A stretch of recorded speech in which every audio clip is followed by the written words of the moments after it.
ప్రతి మాసము ఉపవాస కూడిక పెట్టాలని తీసుకున్న నిర్ణయాన్ని బట్టి దేవుని స్తుతిస్తా ఉన్నాం. బైబిల్ గ్రంథంలో ప్రార్థన అనేటువంటి మాట చాలా విలువైనది.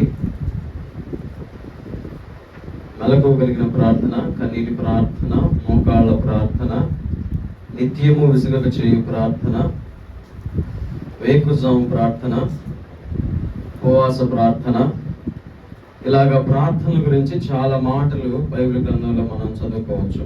మనకి బైబిల్ గ్రంథం ప్రార్థన గురించి బాగా తెలియజేయబడతా ఉంది. పరిశుద్ధ గ్రంథంలో భక్తులందరూ ప్రార్థన చేసిన వాళ్ళే, ఎవ్వరు కూడా ప్రార్థన లేకుండా ఎవ్వరు లేరు. ప్రార్థన మనిషికి ఊపిరి. Prayer is a breath in our life. మన జీవితంలో ప్రార్థన ఊపిరి. ప్రార్థన కనుక లేకపోతే మనం ఆధ్యాత్మికంగా సచ్చినటువంటి బిడ్డలమే, యాజ్ ఇట్ ఈస్ గా లోకంలో ఉన్నటువంటి బిడ్డలమే. ఇంకొక మాట చెప్పాలంటే అన్ని జనుల్లో కలిసిపోయినట్టే. దేవుడి వాక్యానుసారం ప్రతి ఒక్కరూ ప్రార్థన చేయాలి అనేది చాలా ఖచ్చితమైనటువంటి తీర్మానం, ఒక గొప్ప నిర్ణయం. యేసుక్రీస్తు ప్రభువు లోకంలో ఉన్నప్పుడు ఆయన పగలంతా కూడా రాజ్య సువార్త చెప్పాడు, పరలోక రాజ్య సువార్త చెప్పాడు. రాత్రి అంతా ఆయన ప్రార్థన చేసినాడు. ఎక్కువ సమయం యేసుక్రీస్తు ప్రభువు ప్రార్థనలో గడిపినాడు. ఆయన మనందరి కొరకు ఆయన ప్రార్థన చేస్తూ ఉండేవాడు, విజ్ఞాపన ప్రార్థన చేసేవాడు. యేసుక్రీస్తు ప్రభువారు రాజుగా ఉన్నాడు, తర్వాత ఆయన మనిషి కుమారుడిగా ఉన్నాడు, ప్రధాన యాజకుడిగా ఉన్నాడు, తర్వాత దేవుని కుమారుడిగా ఉన్నాడు. యేసుక్రీస్తు ప్రభువారు ప్రధాన యాజకుడిగా ఉండి మన పక్షాన విజ్ఞాపన చేస్తూ ఉండేవాడు. పేతురుతో కూడా యేసుక్రీస్తు ప్రభువారు చెప్పినారు, సాతాను మిమ్మల్ని జల్లించి పట్టుకునవలనని సిద్ధం పడుతూ ఉండగా నేను మీ కొరకు విజ్ఞాపన చేయించున్నాను. అపవాది ఏర్పరచబడిన వారిని సైతము ఏం చేస్తాడంటే శోధనలో పడేసి వాడి జోల్లోకి తీసుకుంటాడు. అపవాది చేతికి చిక్కుకుంటున్నట్లు మనం అందరం ఏం చేయాలంటే ప్రార్థన చేయాలి. సాతాను వాని క్రియలు ఎవ్వరి దగ్గర కూడా రావు అని చెప్పడానికి ఏమీ లేదు, ప్రతి ఒక్కరి దగ్గరికి వస్తాయి. పేతురు పత్రికలో చెప్పినట్లు అపవాది గర్జించు సింహము వలె తిరుగుచుకున్నాడు. ప్రతి ఒక్కరిని కూడా అపవాది ఖచ్చితంగా పడివేయాలని, తొట్టిల్లో చేయాలని చూస్తూ ఉంటాడు. కానీ ప్రార్థన దాని నుంచి మనల్ని బయటికి తీసుకొని వస్తూ ఉంటుంది. యేసుక్రీస్తు ప్రభువు రాత్రంతా ప్రార్థన చేసి సర్వలోకము యొక్క అందరి కొరకు ఆయన ప్రార్థన చేసి నశించిపోతున్న ఆత్మల కొరకు ఆయన ప్రార్థన చేసినట్లు దేవుడి వాక్యం మనకి సెలవిస్తా ఉంది. దేవుడి చిత్త నెరవేర్చినట్లు, దేవుని పని ముగించినట్లు, దేవుని కార్యము నెరవేర్చి పూర్తిగా దేవుని ఇష్టానికి లోబడి దేవుని పరిచర్యలో భాగంగా యేసుక్రీస్తు ప్రభువు ఆయన కుమారుడిగా లోకానికి పంపబడి పూర్తిగా ప్రార్థనలో తనతో నలుపెట్టుకొనుటూ అనేక మందిని దేవుని వైపు మళ్లించుటకు ఆయన రాత్రంతా ప్రార్థన చేసినట్లు దేవుడి వాక్యం మనకి సెలవిస్తా ఉంది. పౌలు భక్తుడు రోజుకి 3 ప్రార్థన చేసిన, రేయింబవళ్ళు ప్రార్థన చేసిన మాట కూడా అపోస్తలుల కార్యగ్రంథంలో ఉంది. పౌలు భక్తుడు రేయింబవళ్ళు ప్రార్థన చేశాడు, పగలు లేదు రాత్రి లేదు, ఎప్పుడు ప్రార్థన చేసేవాడు. ఆయన ఎల్లప్పుడు కూడా భక్తుడు ఎప్పుడు ప్రార్థన చేస్తూ ఉండేవాడు. పౌలు భక్తుడు ఆదిలో ప్రార్థన ప్రారంభమైంది. ఎక్కడుందంటే రెఫరెన్స్ ఆది కాండము, అందరూ తీయండి. ఆది కాండము 4వ అధ్యాయము 25వ వచనము, 25 నుంచి 26 వరకు ఎవరన్నా చదవండి. ఆది కాండము 4వ అధ్యాయము 25వ వచనము, 26వ వచనము. ఆది కాండము 4వ అధ్యాయము తీయరు ఇంకెవరు? ఆదాము మరలా తన భార్యను కూడినప్పుడు ఆమె కుమారుని కని కయీను చంపిన హేబెలునకు ప్రతిగా దేవుడు నాకు మరి యొక్క సంతానమును నియమించెను. చూడండి ఇక్కడ ఏమంటున్నాడు, ఏమన్నా 4వ అధ్యాయం 26వ వచనంలో, మరియు షేతునకు కూడా కుమారుడు పుట్టెను, అతనికి ఎనోషును పేరు పెట్టెను. అప్పుడు యెహోవా నామమున ప్రార్థన చేయుట ఆరంభమయ్యేను. ఎనోషు పుట్టినప్పుడు ప్రార్థన చేయడం స్టార్ట్ అయింది ఆది కాండంలో. ఎనోషు పుట్టిన దగ్గర నుంచి ప్రకటన గ్రంథం వరకు కూడా ప్రార్థన, ఎక్కువ ప్రార్థనే. 16 మంది ప్రవక్తలు ప్రార్థనే, 4 పెద్ద ప్రవక్తలు ప్రార్థన చేశారు, 10 మంది న్యాయాధిపతులు ప్రార్థన చేశారు, ప్రవక్తలు ప్రార్థన చేశారు. యేసుక్రీస్తు ప్రభువుని వెంబడించినటువంటి డిసైపుల్స్ లేకపోతే శిష్యులు వాళ్ళు కూడా యేసుక్రీస్తు నామమున ప్రార్థన చేసినట్లు దేవుడి వాక్యం మనకి సెలవిస్తా ఉంది. ప్రార్థన అనేది మన జీవితంలో కనుక మనం లేకపోతే మనమందరం కూడా we are all called by spiritual dead people in society, in sight of God, in our churches, in our family.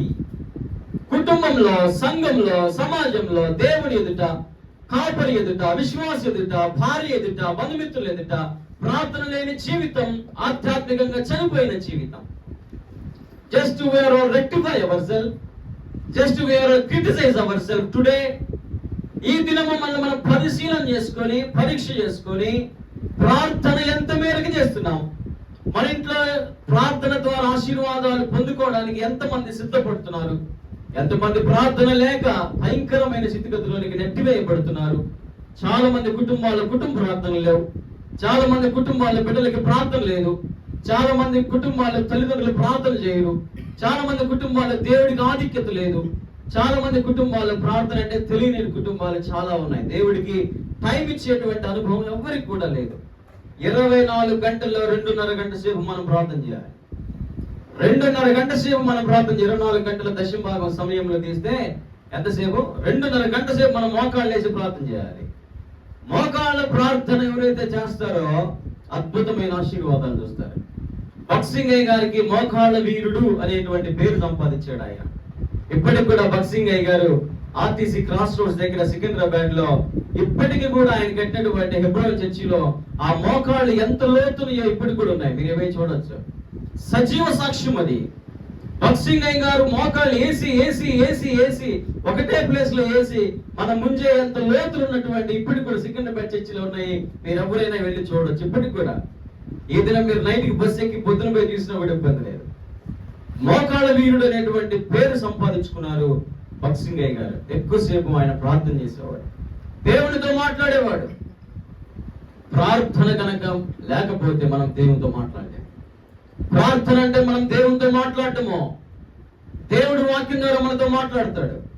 మన పరిస్థితులను బట్టి, మన సిచ్యువేషన్స్ బట్టి, మన క్రిటికల్ పొజిషన్స్ బట్టి, మనకున్న కష్ట నష్టాలను బట్టి దేవుడు మనతో మాట్లాడటానికి ముందు నువ్వు దేవునితో మాట్లాడాలి. మనం ఎక్కువ సమయం ప్రార్థన చేసి దేవుని కొరకు కనిపెట్టాలి. 2వ దినవృత్తాంతాల గ్రంథం 7వ అధ్యాయం 14వ వచనంలో దేశం కోసం ప్రార్థన చేయండి అని. దేశం కోసం ప్రార్థన చేయండి. 2వ దినవృత్తాంతముల గ్రంథము, దయచేసి వాక్యాన్ని చూడండి. 2వ దినవృత్తాంతముల గ్రంథము 7వ అధ్యాయము 14వ వచనం నేను చదువుతున్నాను. 7వ అధ్యాయము 14వ వచనంలో, నా పేరు పెట్టబడిన నా జనులు తమ తాము తగ్గించుకొని ప్రార్థన చేసి నన్ను వెదకి తమ చెడు మార్గములను విడిచిన యెడల ఆకాశము నుండి నేను వారి ప్రార్థనను విని వారి పాపమును క్షమించి వారి దేశమును స్వస్థపరచుదును. మన దేశం అంతా స్వస్థపడాలా? స్పిరిచువల్ హీలింగ్ చాలా మందికి లేదు. అన్ని జనులందరూ కామ క్రోధ మదమత్సర ద్వారా దేవుణ్ణి చూడొచ్చని చెప్పుకుంటున్నారు. ఇప్పటికి కూడా దేశానికి స్వస్థత కావాలంటే దేవుడు కొన్ని లక్షణాలు అడుగుతున్నాడు. ఇక్కడ దేవుని పేరు పెట్టబడినటువంటి జనులు తమను తాను తగ్గించుకొని ప్రార్థన చేయండి. ప్రార్థనలో ముందు మనం నేర్చుకోదగ్గింది ఏంటంటే తగ్గించగలిగిన ప్రార్థన. దేవుడు ప్రార్థనలు ఏం చూస్తాడంటే హంబుల్ ప్రేయర్ చూస్తాడు. ఎవరు తగ్గించుకొని ప్రార్థన చేస్తున్నారు? మన కుటుంబ ప్రార్థనలో మనం చేసి ఎక్కడ వీలైన ప్రార్థన చేసిన ఏ ప్రార్థన అయినా కూడా తగ్గించుకుని ప్రార్థన చేయండి. ప్రార్థనలో తగ్గింపు ఉండాలా? ప్రార్థనలో ఏముండాలి? తగ్గింపు ఉండాలి. విధేయత కలిగిన ప్రార్థన. యేసుక్రీస్తు ప్రభు వారు విధేయతకు అర్థాన్ని చూపించడానికి లోకానికి వచ్చినాడు. Who is Jesus Christ? He is a obedient person. Totally surrender the word of God. Totally surrender the everlasting Father. పూర్తిగా తండ్రికి దేవుడికి లోబడ్డాడు ఆయన. ప్రార్థనలో కూడా చాలా దీనంగా చేసినటువంటి ప్రార్థన, ఎప్పుడు ఆయన తగ్గించుకున్నటువంటి ప్రార్థన ఆయన చేసినట్లు మనం చూస్తా ఉన్నాం. మాసిలామణి అయ్య గారు ఏమని చెప్పారు తెలుసా? మీకు అందరికి తెలుసు, కొంతమందికి మాసిలామణి అయ్య గారు. ఒకవేళ తెలియకపోతే మీరు సెల్లో యూట్యూబ్ లో పెడితే మాసిలామణి అయ్య గారి స్వరము వాక్యం మీరు వినొచ్చు. Prayer is not a direct command, prayer is a request command అన్నాడు ఆయన. ప్రార్థన నేరుగా నువ్వు దేవుడికి చెప్పేటువంటి ఆజ్ఞ కాదు, నువ్వు ఇస్తావా లేదా అని చెప్పేది కాదు ప్రార్థన అంటే. ప్రార్థన అనేది దేవుడి దగ్గరికి వచ్చి రిక్వెస్ట్ తో అడిగి తీసుకోవాలి, అది తగ్గించుకోవడం అంటే. ప్రార్థన అంటే దేవుడి పాదాలు పెట్టుకొని, తండ్రి దేవా నీకు చిత్తమైతే నాకు ఇవ్వు అని దేవుడిని అడిగితే దేవుడు ఆ కార్యం చేస్తాడు. యేసుక్రీస్తు ప్రభువు కుడి వైపున్న దొంగ ఈయన నిజముగా దేవుని కుమారుడని ఒప్పుకొని ఏమన్నాడు? తండ్రి నీ చిత్తమైతే నీ రాజ్యంలోకి వచ్చినప్పుడు నన్ను. That is the humble words, చాలా తగ్గించుకున్నటువంటి మాటలు. తనను తాను తగ్గించుకొని దేవుణ్ణి గుర్తించి చేసిన ప్రార్థన తనని దేవుని దగ్గరికి చేరేట్టుగా, ప్రవేశికి వెళ్ళేట్టుగా చేసింది. కాబట్టి దేశం స్వస్థపడాలన్నా, మన బ్రతుకులు బాగుపడాలన్నా ముందు ప్రార్థనలు తగ్గించుకునేటువంటి తత్వం ఉండాలా. తర్వాత దేవుణ్ణి వెతికి, తర్వాత మాట ఏంటంటే నన్ను వెతకి, చెడుతనము తను తాను తగ్గించుకొని ప్రార్థన చేసి నన్ను వెతకి తమ చెడు మార్గములను విడిచిపెట్టాలి. మన చెడు మార్గాలు విడిచిపెట్టాలి. మనలో చాలా మంది చెడు మార్గాలు విడిచిపెట్టకుండా ప్రార్థన చేస్తే ఉపయోగం లేదు. దావీదు భక్తుడు అన్నాడు, నాలో నేను పాపమును లక్ష్యము చేసినప్పుడు దేవుడు నా మనవి వినకపోవును. దేవుడు నా ప్రార్థన వినడు. దేవుడు నీ ప్రార్థన వినాలంటే మన హృదయం నిండా దేవుని యొక్క మహిమ, దేవుడి వెలుగు తినపబడతారు. కానీ హృదయం నిండా చెడుతనం పెట్టుకొని ప్రార్థన చేస్తే దేవుడు అసలు ప్రార్థన ఆలకించడు. అందుకే యెషయా 59వ అధ్యాయం 1-2 వచనాల్లో మీకును మీ దేవునికి మధ్య మీ పాపములు అట్టుగా వచ్చి ఉన్నది. అందుకే దేవుడు ఆలకింపుకున్నాడు మీ ప్రార్థన. మన ప్రార్థన దేవుడు విని ఆయన సమాధానం మన దగ్గరికి రావాలంటే మన చెడు మార్గములను వదిలిపెట్టి ప్రార్థన చేసి ఆకాశం నుండి దేవుడు అంట ఆయన విని మన పాపములను క్షమిస్తాడట. తర్వాత మన పాపములను క్షమిస్తాడు. మన పాపములను క్షమించుటకు దేవుడు దీర్ఘశాంతుడు. ఆయన యోవేలు గ్రంథం తీయండి. యోవేలు గ్రంథము 2వ అధ్యాయము, యోవేలు గ్రంథము 2వ అధ్యాయము 12వ వచనము. ఇప్పుడైనను మీరు ఉపవాసం ఉండి కన్నీరు విడుచుచు దుఃఖించుచు మనఃపూర్వకంగా తిరిగి నా యుద్ధకు రండి. ఇప్పుడైనను, right this in the second, will you please come back. దయచేసి వెనక్కి తిరిగి రండి. ఇప్పుడైనా ఎట్లా చేయాలంట? ఇప్పుడైనా ఉపవాసం ఉండి కన్నీళ్లు విడుచుచు దుఃఖించుచు మనఃపూర్వకంగా దేవుని దగ్గరికి రావాలి. ఎట్లా రావాలి? మనఃపూర్వకంగా. యేసు ప్రభువు ఏం చెప్పారు తెలుసా? ఈ ప్రజలు నోటి మాటతో నా యొద్దకు వచ్చుచున్నారు కానీ వీరి హృదయాలు నాకు దూరంగా ఉన్నాయి. మన హృదయాలు ఎక్కడ ఉన్నాయో మనకి బాగా తెలుసు, దేవుడికి ఇంకా బాగా తెలుసు. మనఃపూర్వకంగా ప్రార్థన చేస్తున్నామా? ఇష్టంగా ప్రార్థన చేయాలి. పొద్దున్న హాస్పిటల్కి వెళ్ళి 4 గంటలు లేపు ప్రార్థన చేయమన్నట్టు చెప్పినట్టు కాదు, ఏదో కట్టడిలాగా చేసేది ప్రార్థన. ఇష్టపూర్వకంగా, హ్యాపీగా, సంతోషంగా నా దేవుని నేను స్తుతిస్తున్నానేటువంటి మనఃపూర్వకమైన ప్రార్థన దేవుడు ఆలకిస్తాడు. కన్నీటి ప్రార్థన, ఉపవాస ప్రార్థన, మనఃపూర్వకమైన ప్రార్థన మన ప్రార్థనలో ఉండి ఏమంటున్నాడు చూడండి, పైన వచనం. ఇదే యెహోవా వాక్కు 13వ వచనం. మీ దేవుడైన యెహోవా కరుణా వాత్సల్యములు గల వాడును, శాంతమూర్తియు అత్యంత కృపగల వాడునయ్యుండి తాను నిర్దేశించిన కీడును చేయక పశ్చాత్తాపడును గాక, మీ వస్త్రములను కాక మీ హృదయములను చింపుకొని ఆయన తట్టు. ప్రార్థనలో మనం దేవుని తట్టు తిరగాలి, గుడ్డలు దించుకోవడం కాదు. చాలా మంది మన ఈ మధ్య గుడ్డలు దించుకున్నారు. గుడ్డలుగా దించుకునేది ఏం దించుకోవాలి? హృదయాలు దించుకోవాలి. ఏం దించుకోవాలి? హృదయాలు దించుకోవాలి. మన జీవితంలో దేవుడు కోరుకునేది ఏంటంటే, నేను కరుణా వాత్సల్యమూర్తి గలవాడను, శాంతమూర్తిని. గుడ్డలించుకోకుండా హృదయాలించుకోనండి, అది దేవుడు చెప్తుంది. హృదయం లోపల యేసుక్రీస్తు ప్రభువుని ప్రతిష్ఠ చేసుకోవాలి. మీకు అందరికీ విషయం తెలుసా? గుడ్ న్యూస్ బైబిల్ కాలేజీకి అందరూ ఇప్పుడు రెగ్యులర్ గా 7-8 మంది కంటిన్యూకి వస్తున్నారు. వీళ్ళందరి మీద దేవుని అభిషేకం ఉంది, లేకపోతే ఎవరు రాలేదు. మీకు తెలుసా? అసలు మీద ఎవరు రాలేదు. మేము ట్రైనింగ్ పోయినప్పుడు మాకన్నా పెద్దోళ్ళు, మీకన్నా వయసు ఉన్న పెద్దోళ్ళు ఉన్నారు లోపల, అంటే జానపరణ వయసు ఉన్నవాళ్ళు. వాళ్ళందరూ మీరు చేయలేరా? మీరు చేయలేరండి. మొత్తం చెప్పిన వాళ్ళందరూ వెళ్ళిపోయారు. ఆఖరి చేసింది మేమే. 50 ఏళ్ళు ఎవరు చేయలే, మొత్తం వెళ్ళిపోయారు. పడుతుంది. మేము అనుకున్నాం మరి చెప్పిన వాళ్ళందరూ వెళ్ళిపోయారు, బస్సు ఎక్కిపోయారన్న. ఏమన్నారు? బస్సు ఎక్కిపోయారన్న. కర్లపాలెం బస్సు వచ్చింది, మొత్తం ఎక్కిపోయారు. నిలబడింది యవనస్తులే. దేవుని అభిషేకం పొంది దేవుడు గుర్తించినటువంటి యవన బిడ్డలే అంత పెద్ద క్యాంపస్ లో నిలబడిపోయినారు 2 ఏళ్ళు. దేవుని అభిషేకం ఉంటే తప్ప, దేవుని యొక్క గుర్తింపు ఉంటే తప్ప, దేవుడు పిలిస్తే తప్ప దేవుడు మిమ్మల్ని ఎన్నుకుంటే తప్ప ఎవరు కూడా ఖచ్చితంగా దేవుని యొక్క వాక్యాన్ని వినటకు నేర్చుకుంటూ ఎవరు రాలేదు. మనఃపూర్వకమైన ప్రార్థన చేయండి. దయచేసి ఇష్టపడి ప్రార్థన చేయండి, కష్టంగా చేయమాకండి. మీ భార్య కోసం, బిడ్డల కోసం మనఃపూర్వకంగా ప్రార్థన చేయండి. విలాపవాక్యాల గ్రంథము 3వ అధ్యాయంలో ఏముంది? విలాపవాక్యాల గ్రంథం తీయండి. ఎవరు రాశారు విలాపవాక్యాల గ్రంథం? ఎవరు రాశారు విలాపవాక్యాల గ్రంథము? సొలొమోను రాశాడా? ఎవరు రాశారు? ఇర్మియా రాశాడు. విలాపవాక్యాల గ్రంథంలో ఉన్న మాట చూడండి. ఏముంది విలాపవాక్యాల గ్రంథంలో? 2వ అధ్యాయము. విలాపవాక్యాల గ్రంథము 2వ అధ్యాయము 19వ వచనము. నీవు లేచి రేయి మొదటి జామున మొరపెట్టుము, నీళ్లు కుమ్మరించినట్లు ప్రభువు సన్నిధిని నీ హృదయమును కుమ్మరించుము. నీ పసిపిల్లల ప్రాణము కొరకు నీ చేతులను ఆయన తట్టు ఎత్తిదుము. అట్లా ప్రార్థన చేయాలి. నీళ్లు కుమ్మరించినట్లు పొద్దునే ఎవరి కోసమో? బిడ్డల కోసం ప్రార్థన చేయాలి. మన బిడ్డల కోసం ప్రార్థన చేసావా లేదని పరలోకంలో దేవుడు నిన్ను ఒక పేరెంట్కి అడిగితే మీరు తలకాయ ఆడబెట్టుకుంటారు. నాకు అర్థం కావటం నిజంగా. ఎంతమంది బిడ్డల కోసం ప్రార్థన చేస్తున్నారంటే ఇది నా ఎవరు తల్లిదండ్రుల బిడ్డల కోసం ప్రార్థన చేయడంలా వదిలేశారు. అందరినీ హ్యాపీగా ఫ్రీడమ్ వదిలేశారు పిల్లల్ని. తల్లిదండ్రులుగా మనమందరం తల్లిదండ్రులు ఇక్కడ కూర్చున్న మనకి అందరికి దేవుని తల్లి బిడ్డలు ఉన్నారు. అందరూ సర్టెన్ టైం మన బిడ్డల కోసము మినిమం 1 hour అయినా మనం ఖచ్చితంగా ప్రార్థన చేయాలి. మన బిడ్డల కోసం ప్రార్థన చేయాలి. మా ఫ్రెండ్ వాళ్ళ మమ్మీకి 4 కొడుకులు ఉంటే నైట్ 12 నుండి తెల్లవారుజాము 5 గంటల దాకా ఒక్కొక్క బిడ్డ మీద చేయి పెట్టి గంట ప్రార్థన చేసింది. ఎంత? ఒక్కొక్క బిడ్డ కోసం 1 గంట ప్రార్థన చేస్తే పెద్ద పెద్ద ఉద్యోగాలు చేస్తారండి వాళ్ళు. ఇప్పుడు తల్లిదండ్రులుగా మన బిడ్డల కోసం మనం రేయి మొదటి జాములు లేసి తల మీద చేయి పెట్టి ఒక్కొక్క బిడ్డ కోసం ఎంతమంది బిడ్డలు ఉంటే అన్ని గంటలు చేయండి.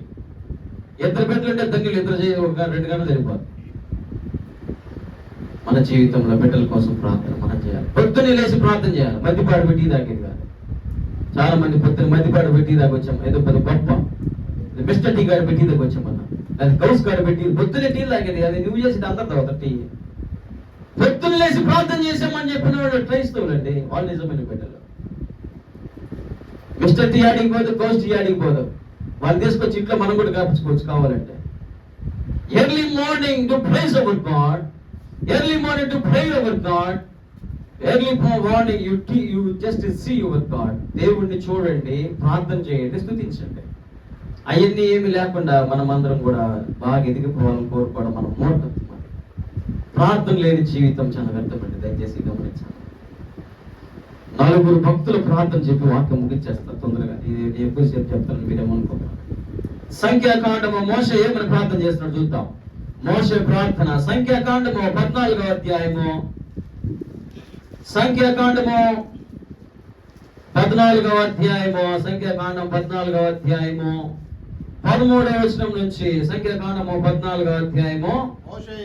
మోషే యెహోవాతో ఇట్లా నేను, అలాగైతే ఐగుప్తీయులు దాని గూర్చి చూడండి ఏమంటాడు. నీవు నీ బలము చేతి జనము ఐగుప్తులో నుండి రప్పించింది కదా, మీరు ఈ దేశ నివాసులతో ఈ సంగతి చెప్పియుందురు. యెహోవాను నీవు ఈ ప్రజల మధ్య ఉన్నావనియు, యెహోవాను నీవు ముఖాముఖిగా కనబడినావనియు, నీ మేఘము వారి మీద నిలిచినదనియు, నీవు పగలు మేఘస్తంభములోను రాత్రి అగ్నిస్తంభములోను వారి ముందు నడుచుచున్నావని వారు విని ఉన్నారు కదా. కాబట్టి నీవు ఒక్క దెబ్బతో ఈ జనులను చంపినలా నీ కీర్తిని గురించి వినిన జనములు ప్రమాణపూర్వకంగా తాను ఈ జనులకు ఇచ్చిన దేశమందు వారిని చేర్చుకుంటకు శక్తి లేక యెహోవా అరణ్యములో సంహరించినని చెప్పుకొందురు. ఏమంటున్నాడు 17వ? యెహోవా దీర్ఘశాంతుడును కృపాతిశయుడును దోషమును అతిక్రమమును పరిహరించువాడును, అపరాధిని నిరపరాధిగా ఎంచక 3-4 తరముల వరకు తండ్రుల దోషమును కుమారుల మీదకి తెచ్చువాడునానని నీవు చెప్పిన మాట చొప్పున ఆ ప్రభు యొక్క బలము కనపరచబడును గాక. ఏమంటున్నాడు? మోషే ఇట్లాగా ప్రార్థన చేస్తున్నాడు. అయ్యా నీ ఇంపార్టెన్స్ ఏందో ఐగుప్తు దేశంలో ప్రజలందరూ చూశారండి. ఐగుప్తు దేశ ప్రజలు దేవుడు గొప్పతనం చూశారుగా. పగలు మేఘ స్తంభంలాగా రాత్రి అగ్ని స్తంభంలాగా ఐగుప్తు దేశంలో 10 తెగుళ్ళ నుంచి దేవుడు కాపాడినాడు. కానీ దేవుడు ఎదుట వీళ్ళందరూ అవిధేయమైన ప్రజలు ఇక్కడ వాక్యంలో ప్రార్థన చేసినటువంటి సంగతి అదే. మోషే అంటే అర్థమైంది తెలుగులో, నీటి నుండి తీయబడినవాడు. 2 మాటలు అయ్యి. మోజెస్ అంటే గ్రీకు భాషలో 2, మో అంటే నీళ్లు, ఈస్ అంటే తీయబడ్డం. 2 గ్రీకు మాటలే. మో అంటే నీళ్లు, ఈస్ అంటే తీయబడ్డం. మోజెస్ అంటే నీటి నుండి తీయబడ్డం. మోషే అంటే సింపుల్, మన తెలుగులో బలవంటి అనే మాటలు. మోషే మోషే అని వెళ్తాది, అంత లోతైన మాట తెలుసు అసలు. ఒక మాటకి గ్రీకు హెబ్రీ లోపలికి వెళ్తే చాలా గొప్ప సత్యాలు బయటపడతాయి. అవి మనం నేర్చుకోం, మనకి చేత కాదు, ఎందుకంటే చెప్పేవాళ్ళు కూడా లేరు కాబట్టి. పిల్లల వాక్యం చెప్తున్న మాటలు ఏంటంటే, మోషే ఏమని ప్రార్థన చేసినాడు తెలుసా? ఈ ప్రజలు నీవు చేసిన అద్భుతాన్ని చూసి నేను మరచిపోయినారు, కానీ నీవు వీరిని ఒక్క దెబ్బతో జనులను చంపినలా నీ కీర్తిని గురించినటువంటి దినాలు పోతాయ్యా. కానీ దేవుడు ఏం చేస్తున్నాడు? వీరిని క్షమిస్తూ ఉన్నాడు, క్షమిస్తూ ఉన్నాడు. దేవుడు ఎన్ని అద్భుతాలు చేసినా కూడా మనం దేవుని తిట్టున్నామంటే నిజంగా we are all disobey the word of God. We are all disobey the God's commandments every day. ప్రతి దినము దేవుని ఆజ్ఞలకి మాటలకి అవిధేయమైన బిడ్డలం మనం. ఇప్పటికి కూడా రోగాల నుంచి కాపాడాడు, అప్పుల నుంచి కాపాడాడు, ఉద్యోగాలు ఇచ్చాడు, ఆస్తులు ఇచ్చాడు, సంపాదన ఇచ్చాడు, కార్లు ఇచ్చాడు, బిల్డింగ్లు ఇచ్చాడు, మంచి బంగారం ఇచ్చాడు, మంచి చదువులు ఇచ్చాడు. కానీ ఇప్పటికి కూడా ఈ రోజు వరకు కూడా మనమందరము దేవుడి ఆజ్ఞలకి మాటలకు అవిధేయమైనటువంటి బిడ్డలము, ఇశ్రాయేలు ప్రజల వలె ఉన్నాము. అది ఇక్కడ చెప్తున్నటువంటి ప్రార్థన మోషే. ఎందుకు ఇంకా మనం అంటే అవిధేయత? ఇంకా చాలా మంది అవిధేయత, కాపర్లు అయ్యింది, సంకాపర్లు అయ్యింది, చాలా మంది సువార్థికులయ్యింది, దేవుని వాక్యం ఎరిగిన వారయ్యండి, విశ్వాసులు అయ్యుండి, వాక్యం ఎరిగిన వారయ్యండి, దేవుని సంగతి తెలిసి ఉండి. ఎంత గొప్ప ఏ మనుషులండి నిజంగా ఇస్రాయేలు ప్రజలు. అదంతా ఎర్ర సముద్రం దాటి అవతలికి వెళ్ళిన తర్వాత కూడా వీరు ఏం చేశారు? దైవత్వాన్ని బంగారు దూడకు మనిషి విగ్రహారాధన చేసినటువంటి వాడు వీళ్ళు. అయినను దేవుడు ఎటువంటి వాడంట? అక్కడ ఉన్న మాట, దేవుడు దీర్ఘశాంతుడంట. 17వ వచనంలో, యెహోవా దీర్ఘశాంతుడును, కృపాతిశయుడును, దోషమును అతిక్రమను పరిహరించువాడును. దేవుడి దగ్గరికి వస్తే దేవుడు దీర్ఘశాంతుడు. I am the long suffering God. Our God says, I am a long suffering God. నేను దీర్ఘశాంతుడును, భయపడద్దు. మన పాపములకు రావాల్సిన దోష శిక్ష దేవుడు రేపే కనుక వేస్తే ఎవరు బతకలేరు. ఇంకా ఇశ్రాయేలు ప్రజలు దేవుని కన్ను దృష్టి ఎదుట అద్భుతాలు చూశారు, ఎర్ర సముద్రం దాటింది చూశారు. కానీ వారు దాటిన వెంటనే గొప్ప దేవుని మరిచిపోయి బంగారు దూడను దైవము చేసింది. ఎంత దారుణం అంటే ఎంత దారుణం. అయినా దేవుడు ఏమంటున్నాడు? నేను దీర్ఘశాంతి గల దేవుడను. దేవుడు అనుకుంటే ఒక్క దెబ్బతో ఏం చేస్తాడంట? ఒక్క దెబ్బతో దేవుడు అనుకుంటే ఏమైనా చేస్తాడంటో చూపిస్తా చూడండి మీకు. యెషయా గ్రంథం 40వ అధ్యాయం. దేవుడు అనుకుంటే ఏమైనా చేస్తాడు. ఆయన చేతిలో ఉందంతా, మన చేతుల్లో ఏమి లేదు. దేవుడు అనుకోవాలి కానీ సమస్తాన్ని ఆయన ఏమైనా చేసేస్తాడు అంతే. ఆయన మన జీవితంలో ఏమైనా చేయగల గొప్ప సమర్థుడు ఆయన. దేవుడు మాట కనుక వినకపోతే భయంకరమైనటువంటి పరిస్థితులు మన దగ్గరకు వస్తాయి. 47వ అధ్యాయము 9వ వచనం, యెషయా గ్రంథం 47:9. ఒక్క దినములోగా ఒక్క నిమిషముననే పుత్ర శోకమును వైధవ్యమును ఈ రెండును నీకు సంభవించును. దేవుడి మాట వినకపోతే అధికముగా శకునము చూసినలా, అధికముగా అన్యజనుల ఆచారములు పాటించినలా, దేవుని విసర్జించిట్లా కనుక చేస్తే దేవుడు ఏమైనా చేస్తాడు?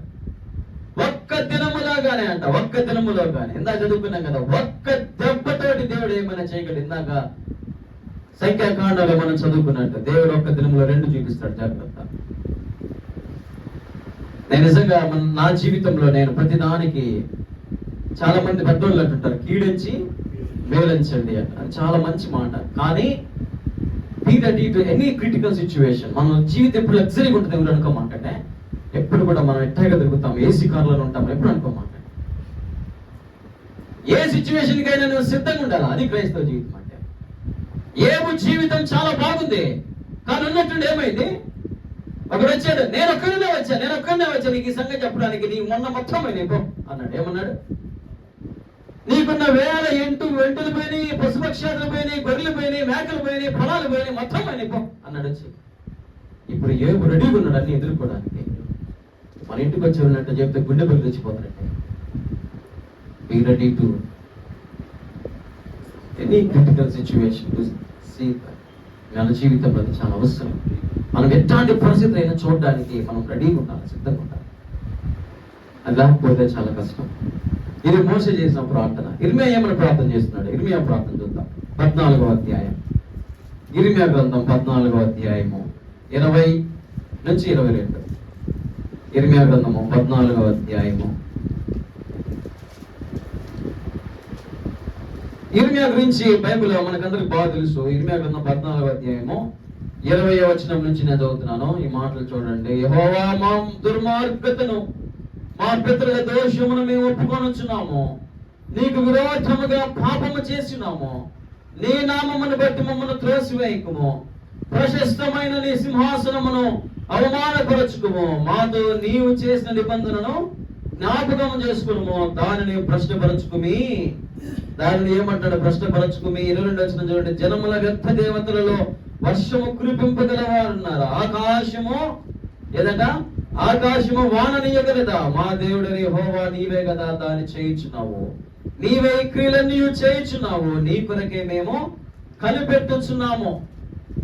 ఇర్మియా భక్తుని జీవితం అద్భుతం ఏంటంటే, ఇర్మియా దేవుని దగ్గరకు ఉన్నటువంటి ఒక గొప్ప ప్రవక్త. ప్రవక్త అంటే తెలుగులో అర్థం ఏంటంటే, ప్రా అంటే ముందుగా, లేకపోతే ఎక్కువ, 2 మాటలు వస్తాయి. ప్రా అంటే ఏది? ముందుగా లేదా ఎక్కువగా అని అర్థం. వక్త అంటే మాట్లాడేవాడు. ప్రవక్తకి ఇంకో పేరేంది? ప్రవక్తకి మరో పేరుంది, దీర్ఘదర్శి. ఏం పేరు? దీర్ఘదర్శి. రాబోయే సంగతులు దేవుడు ముందుగా ప్రవక్తలు చెప్తాడు. యెషయా గాని, ఇర్మియా గాని, దానియేలు గాని, ఎలీషా గాని, బైబిల్ ప్రవక్తలకు అందరికీ దేవుడు ముందుగా తెలియజేస్తాడు. వారిని ఏమన్నారంటే ప్రొఫెట్ అన్నారు, లేదా ప్రాఫిట్స్ అన్నారు. దేవుడు దీర్ఘదర్శులుగా కొంతమంది ఎన్నుకున్నాడు.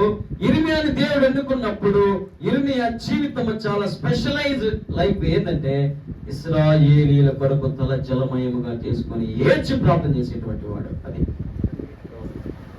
వీపింగ్ ప్రాఫిట్ అని అనడం కంటే కూడా ఒక మాట ఏంటంటే, తల నిండా నీళ్ళే. తల నిండా నీళ్ళే. ఏం నీళ్ళు? సాగట్రా కన్నీళ్ళు. ఏం నీళ్ళు? కన్నీళ్ళు. తల నిండా కన్నీళ్ళే. ఎవరి కోసమో? ఇప్పటికి కూడా మన కుటుంబ ప్రార్థనలు. నేను బాగుంటే బాగుండు, మా నాయన, మా పిల్లకాయలు. ఎప్పుడు సెల్ఫ్ ప్రేయర్ అందరికీ. నేను బాగుంటే బాగున్నా, నేను బాగుంటే చేసుకోవచ్చు, తప్పులేదు. ఇర్మియా ఎప్పుడట్ట ప్రార్థన చేయాలి? ఇర్మియా ఇశ్రాయేలు జనులందరి కోసం ప్రార్థన చేశాడు. ఆయన ఎంటైర్ ఇశ్రాయేల్స్ నేషన్ కోసం ప్రార్థన చేసినటువంటి ప్రవక్త ఇర్మియా. ఇశ్రాయేలీల జాతి కోసం ప్రార్థన చేశాడు. ఆయన ప్రార్థన చేస్తూ ఏమంటున్నాడు? ఇర్మియా గ్రంథంలో ఆయన ఒక మాట అంటున్నాడు. ఇర్మియా గ్రంథం 14వ అధ్యాయంలో, మళ్ళీ ఒకసారి చూడండి. ఇర్మియా గ్రంథం 14వ అధ్యాయంలో ఏమంటున్నాడు? ఇర్మియా గ్రంథం 14వ అధ్యాయంలో 20వ వచనంలో ఉన్న మాట. ఆయన నీకు విరోధంగా పాపం చేసితిమి. 21వ వచనం, నీ నామమును బట్టి మమ్మను త్రోసివేయకుము. త్రోసివేయకుము. ప్రశస్తమైన నీ సింహాసనం అవమానపరచుకుము. మాతో నీవు చేసిన నిబంధనను జ్ఞాపకం చేసుకో. దేవుడు మన ఎడల ఒక కార్యాన్ని చేస్తున్నాడు. దాని పేరు నిబంధన. దేవుడి కార్యాలు ఆశీర్వాదం చూడాలంటే మన మీద ఏముండాలి? Every pastor and every evangelist, every believer, ప్రతి ఒక్కరి జీవితంలో దేవుడికి, విశ్వాసకి, కాపరికి మధ్యలో ఏముంటది తెలుసా? దేవుని నిబంధన ఉంటది. ఏముంటది? భార్యాభర్తల మధ్యలో చెప్పే ప్రమాణాలు ఏంటి? అవి నిబంధన. అలాగే మనందరి మధ్యలో, దేవుడికి మధ్యలో ఏముంటది? దేవుని నిబంధన. దేవుని నిబంధన ఇక్కడ దేవుడు మర్చిపోతాడేమోనని ఇర్మియా ఏమని ప్రార్థన చేస్తున్నాడు? మా దుర్మార్గతను బట్టి మమ్మల్ని క్షమించి, మా భ్రష్టత్వాన్ని బట్టి మమ్మల్ని క్షమించి, మా పాపములు మేము ఒప్పుకొనుచున్నాము. నీకు విరోధంగా మేము పాపం చేశాము. నీ నామాన్ని బట్టి మమ్మల్ని త్రోసివేయద్దయ్యా, మమ్మల్ని త్రోసివేయద్దయ్యా. ఇశ్రాయేలు ప్రజలు దేవుని విసర్జించారండి. చూపిస్తూ చూడండి. 2వ అధ్యాయం తీయండి అందరూ. ఇర్మియా గ్రంథం 2వ అధ్యాయం. ఇర్మియా గ్రంథము 2వ అధ్యాయము. ఇర్మియా గ్రంథము 2వ అధ్యాయము 13వ వచనంలో. ఇర్మియా గ్రంథం 2వ అధ్యాయము, నా జనులు 2 నేరములు చేసి ఉన్నారు. జీవజలముల ఊటనైన నన్ను విడిచి ఉన్నారు. తమ కొరకు తొట్లను, అనగా బద్దలై నీళ్లు నిలువని తొట్లను తొలగించుకోవాలి. దేవుడు వదిలిపెట్టారు. జీవజలపు ఊటనైన దేవుడిని విసర్జించారండి వీళ్ళు. ఇది దేవుడు ఫస్ట్ కాలం చూస్తానే ఉన్నాడు. కానీ దేవుడు వీళ్ళకి ఒక నిబంధన చేశాడు, నేను మన ఆశీర్వదిస్తానని. కానీ వీళ్ళు ఎట్లా ఉన్నారంట? The entire Israel's nation just reject God. Just reject the God and just reject the word of God. దేవుడి వాక్యాన్ని దేవుడిని వదిలిపెట్టారంతే. మన జీవితంలో దేవుడిని వదిలిపెట్టేసి దేవుని నిబంధన ఆశీర్వాదం రావట్లేదు కారణం, దేవుని నిబంధన దీవెనలు రావట్లేదు కారణం, దేవుడికి ఇవ్వాల్సినంత ఆధిక్యత దేవుడికి ఇవ్వడం, దేవుడికి ఇవ్వాల్సిన ప్రాధాన్యత మనం దేవుడికి ఇవ్వడం లే. దేనికో ఇస్తున్నాం మనకు బాగా తెలుసు, మనము దేనికి ఇస్తున్నామో దేవుడికి ఇంకా బాగా తెలుసు.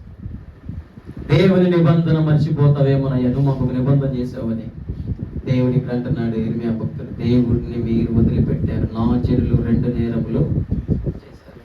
2 నేరం చేశారని దేవుడు ఇక్కడే చెప్తున్నాడు. ఇర్మియా వీళ్ళు చేశారయ్యా, 2 తప్పులు చేశారు, మనం వదిలిపెట్టామండి దేవుడు.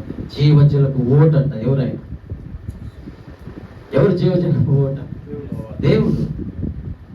ప్రతి వాక్కు కింద ఒక జీవజలపు ఓటు ఉంటది. దేవుని మాట జీవజలపు ఊట. ఏదంట? దేవుని మాట జీవజలపు ఊట మనిషిని బ్రతికిస్తుంది. సామెతల గ్రంథం 4వ అధ్యాయం 23వ వచనంలో, నీ హృదయమును భద్రంగా పెట్టుకొనుము, అందులో నుండి జీవజల ధారలు ప్రవహిస్తాయన్నది అక్కడ. యేసుక్రీస్తు ప్రభువారు కూడా ఒక మాట అన్నాడు, నీ కడుపులో నుండి జీవజల నదులు వస్తాయంట. ఏమొస్తాయంట? జీవజల నదులు. సమరస్తి యేసు ప్రభు అన్నాడు, నేనిచ్చు నీళ్లు తాగితే నువ్వు ఎన్నడూ తప్పిపడు. దేవుడు జీవజలపు నది లాంటి మాటలు చెప్పి జీవజలాన్ని ఇస్తాడు ఆయన. Jesus Christ is the living water and the living bread. యేసు ప్రభు దగ్గర శిష్యులందరూ వచ్చి, అయ్యా ఆకలేస్తుందంటే యేసు ప్రభు అన్నాడు, పరలోకం నుండి దిగి వచ్చిన జీవాహారము నేనే, నన్ను తినండి ఏమన్నాడు? జీవాహారమైన దేవుని కలిగి ఆయన తినండి, వాక్యాన్ని తినండి. ఇరిమియా గ్రంథంలోనే ఉంది ఆ మాట. దేవా, నీ మాటలు నాకు దొరకగా నేను దానిని భుజించి తిని. వాక్యాన్ని ఏం చేయాలి? భుజించి వాక్యానుసారంగా నడిస్తే ప్రార్థన నడుస్తుంది. ఇరిమియా ఏమని ప్రార్థన చేస్తున్నాడంటే, దేవా నువ్వు నిబంధన మర్చిపోవద్దు, మా పాపాలు క్షమించి. ఇట్లాంటి ప్రార్థన చేయండి దయచేసి. మోషే ఒకలాంటి ప్రార్థన చేశాడు, ఇరిమియా ఒకలాంటి ప్రార్థన చేశాడు. ఎజ్రా ఏం ప్రార్థన చేశాడు చూద్దాం. ఎజ్రా గ్రంథం 9వ అధ్యాయం. ఎజ్రా గ్రంథము 9వ అధ్యాయము. ఎజ్రా గ్రంథము 9వ అధ్యాయము. తీసిన వాళ్ళు ఎవరన్నా చదవండి. 5వ వచనం. ఎజ్రా గ్రంథము. సాయంత్రపు అర్పణ వేళలో క్రమ తీరగా నేను లేచి నా వస్త్రమును పై దుప్పటిని చింపుకొని మోకాళ్ళ మీద పడి నా దేవుడైన యెహోవా తట్టు చేతులెత్తి నా దేవా నా ముఖమును నీ వైపు ఎత్తుకొనుటకు సిగ్గుపడి కిన్నుడనైతిని. చదవండి ఇంకా. మా దోషములు మా తలకు పైగా హెచ్చి ఉన్నవి, మా అపరాధము ఆకాశమంత ఎత్తుగా పెరిగి ఉన్నది. ఎజ్రా ఎజ్రా ఎట్లాంటి ప్రార్థన చేస్తున్నాడు? చాలా తగ్గించుకున్న ప్రార్థన చేస్తున్నాడు.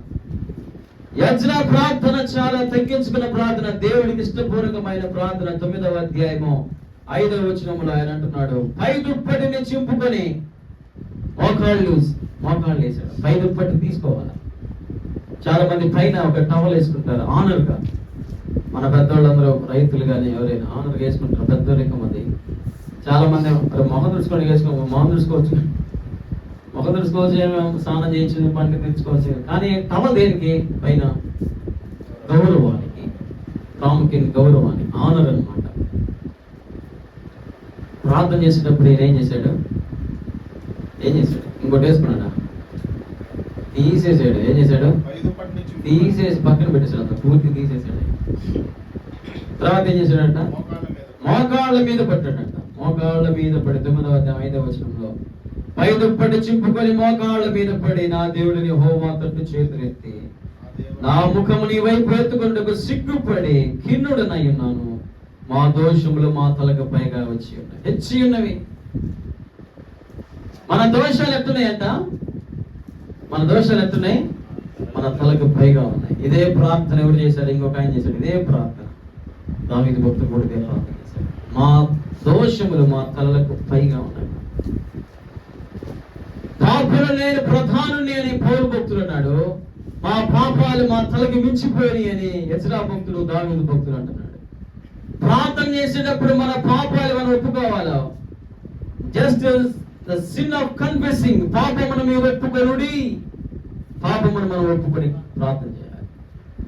ఎజ్రా భక్తుడు అందరి కోసం కూడా ఇక్కడ మోకాళ్ళు వేసి పై దుప్పటి చించేసి మోకాళ్ళు వేసి బూడిద చల్లుకొని ఏడుస్తూ విలపిస్తూ ఏమని ప్రార్థన చేస్తున్నాడంటే, అయ్యా మా పాపాలు మా తలకి మించిపోయాయి, మన పాపాలు తలకి మించిపోయాయి.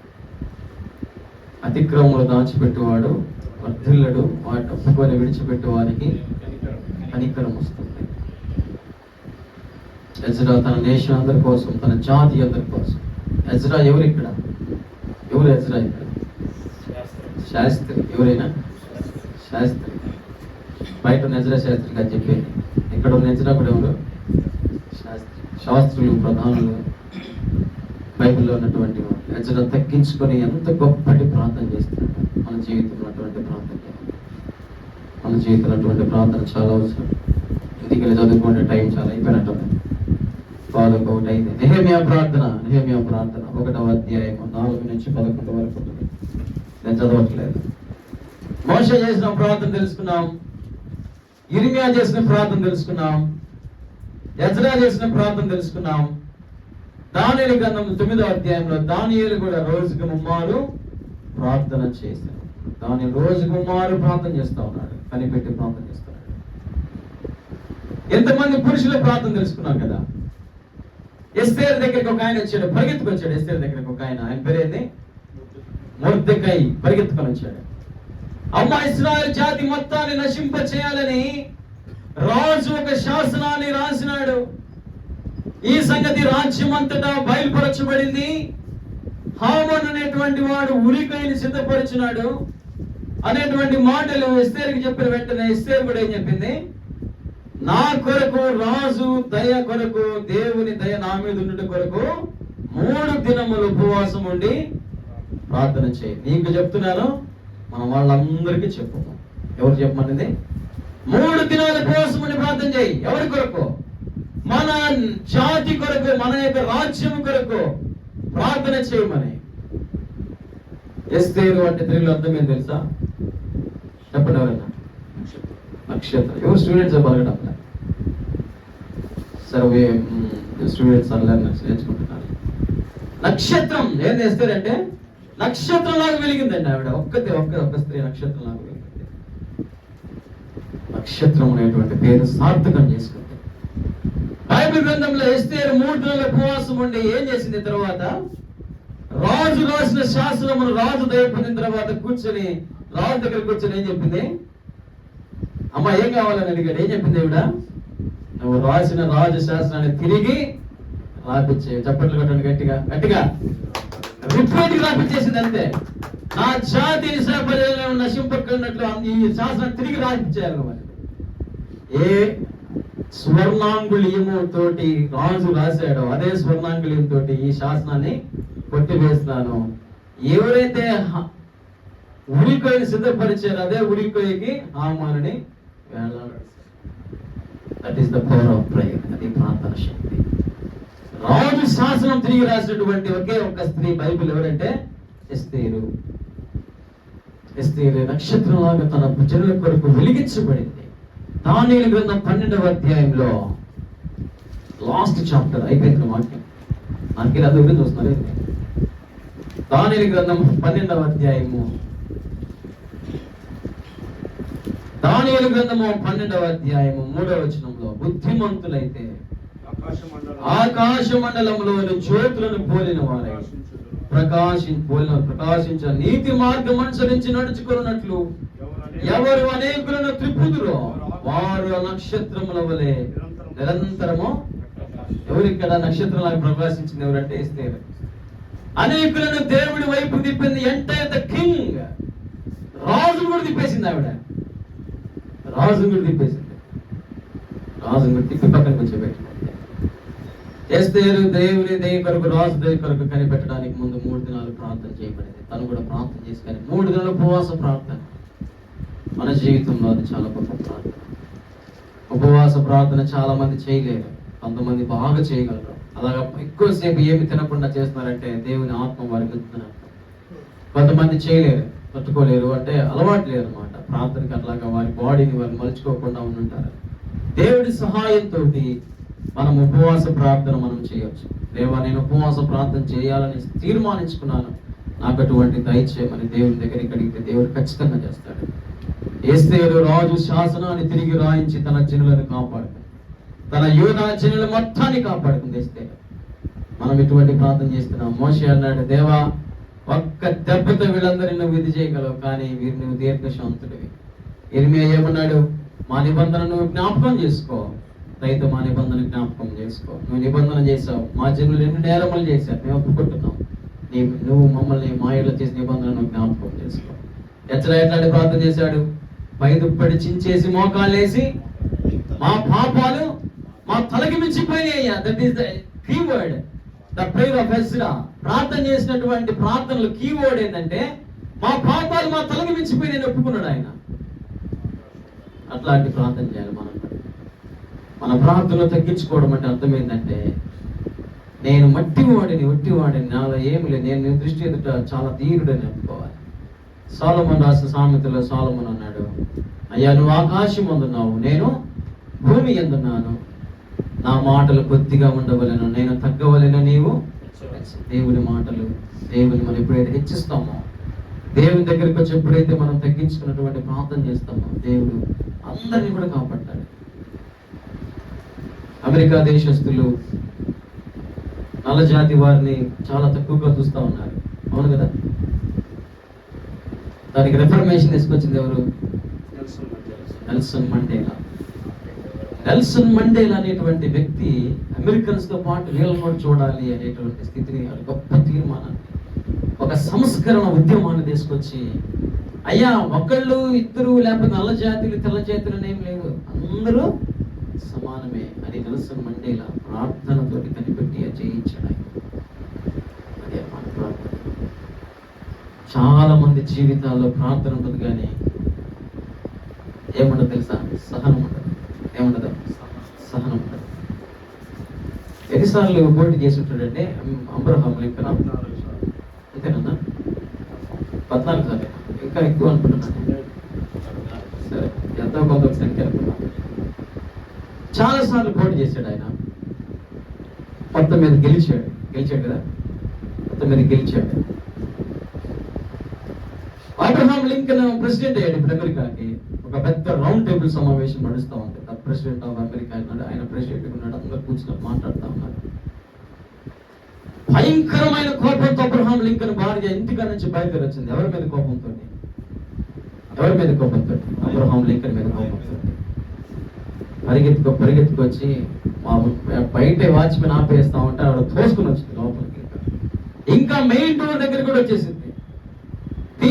డోర్ తీసింది, అక్కడ ఉన్న తాళపు కప్పు ఇసిరేసింది ఆయన మీదకి. ఆయనకి ఇక్కడ దెబ్బ తగిలింది, ఆయనకి ఇక్కడ దెబ్బ తగిలింది, రక్తం వస్తుంది. అందరు లేచి నిలబడి ఆమెని ఆహ్వానం వస్తుంది. ఏనేమన్నా తెలుసా? అదే ఆగండి, ఎవరు అనుకున్నారు? ఆమె నా భార్య. ఏం చెప్పాడు? ఆమె నా భార్య, దయచేసి అందరూ కూర్చోండి అని. అప్పటికి మీటింగ్ ముగించేసి ఆయన బయటికి వెళ్ళి తన భార్యతో చాలా సహనంగా మాట్లాడాడు. చాలా సహనంగా మాట్లాడాడు. ప్రార్థన చేసి నీవు పరిశుద్ధాత్మ శక్తి పొందుకున్నానన్న నీవు, అభిషేకం ఉందని చెప్తున్న నీవు, మోకాల ప్రార్థన చేస్తున్నానని చెప్పి నీవు, ఉపవాస ప్రార్థన చేస్తున్నానని చెప్పి నీవు, వేర్ ఈస్ యువర్ పేషెన్స్? మన ఇంట్లో లేదు, మన ఇంట్లో కూడా లేదు. అసలు సహనం ఉంది మనకి, సహనం లేదు. అబ్రహాం లింకన్ భార్యతో ఆయన ఇంటికి వెళ్ళి నెమ్మది కూర్చొని మాట్లాడాడు.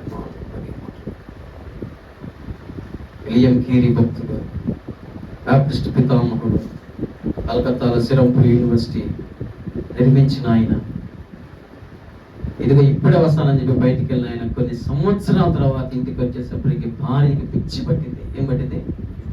కొడుకు చచ్చిపోయాడు, భార్యకి పిచ్చి పట్టింది. ఆయన నడుచుకొని వస్తుంటే అందరూ పరిగెత్తుకెళ్ళి, ఇదిగో నీ భార్యకి పిచ్చి పట్టి ఇంట్లో ఎదురుకి ఆకలేస్తుందంటే పరిగెత్తుకొని వెళ్ళి ఆమెను గట్టిగా కౌగిలించుకొని ఆవిడకి నెమ్మది చెప్పి సమాధానం చెప్పి తర్వాత ఆవిడ కొంతకాలానికి మరణించింది. మన జీవితంలో సహనం ఉందా? ఎక్కడ ప్రార్థన మీరు ఎక్కువ చేస్తారో అక్కడ సాతాను వాడు కలిగి చేస్తారు. ఎక్కువ విషయం తెలుసా, బయట మీరు ఎంతమంది ప్రార్థన చేస్తారో, ఎన్ని గొప్ప చేయాలని చూస్తారో, మన కుటుంబాల్లో అమ్మవారిని కలిపి చేస్తారు. జాగ్రత్తగా భయంకరమైన స్థితిగతులు రాకముందే, ఇంట్లో కలిపులు రాకముందే, ఇంట్లో పరిస్థితులు మనకి ఎదురు తిరగకముందే మనం సహనం కాదు. నువ్వు ప్రార్థన పరుడువే, నీ భార్య కనుక ప్రార్థన పరులు కనుక రాకపోతే అక్కడి నుంచి అపవాదం నిన్ను కలిపి చేస్తాను. జాగ్రత్త. ఆ సహనంతో నువ్వు కుటుంబాన్ని ఎదుర్కోవాలి. Every pastor must should maintain a patience life. సహనం కనుక లేకపోతే మనం ఏం చేసినా వ్యర్థమే. మిషనరీస్ సహించారు, విలియం గేరీ భక్తుడు సహించాడు, అబ్రహాం లింకన్ సహించాడు, మార్టిన్ లూథర్ సహించాడు, నెల్సన్ మండేలా సహించాడు. యేసుక్రీస్తు ప్రభువారు అసలు సహనానికి ఆయన గొప్ప గొప్ప దేవుడు. సహనం అంటే యేసు ప్రభువారు. అంతటువంటి సహనం ఆయన చూపించాడు. మా జీవితంలో అది కూడా కలిగి ప్రార్థన చేస్తున్నామని కాదు, ప్రార్థన చేసేటప్పుడు దేవుని ఆత్మ పొందుకునే కొలతే ప్రేమ, ఓర్పు, సహనము, శాంతి, దయ, సమాధానము, ఐక్యత అన్ని ఎప్పుడైతే పులికి పుచ్చుకొని మనం బయటకు చూపిస్తామో, yes you are the real prayer person, you are real prayerful person అని అప్పుడు మనందరూ గుర్తిస్తారు. ప్రార్థన చేస్తూ కనుక మనం బయట సంగతులు బయటకు చూపిస్తూ ఉంటే మనం ప్రార్థన పడలేదు. కాబట్టి దేవుడి దినం మనతో మాట్లాడింది, మన హృదయాలను స్థిరపరచుకొని ప్రార్థన అభిషేకంగానే బైబిల్ రోమపత్రికలో ఉంది కదా, ఉచ్చరింప శక్యము కాని మూలుకలతోనూ చెప్పశక్యము కాని మాటలతోనూ ఆత్మదేవుడు మనలో నుండి ప్రార్థనని నడిపిస్తాడు. ప్రార్థన నువ్వు చేసేది కాదు, ప్రార్థన ఆత్మదేవుడు మనలో నుండి జరిగిస్తాడంట. అది ఎట్లాంటి ప్రార్థన కూడా మనకు తెలియదు. ఉచ్చరింప శక్యము కాని మాటలతో ప్రార్థన సమయాన్ని, స్థాయిని, సామర్థ్యాన్ని పెంచేది ఏంటంటే పరిశుద్ధాత్మ దేవుడు. దేవా, నేను ఇంట్లో సహనం ఉండలేకపోతున్నా, నేను ఇంట్లో నెమ్మది లేకుండా లేకపోతున్నా, మళ్ళీ ప్రార్థన పరుడు నేను ప్రార్థన చేస్తున్నా, కానీ నాకు ఈ సహనం దేవుడు అడిగితే దేవుడు ఇస్తాడు. దేవుడి మాటలు thank you very much for this opportunity. అందరికీ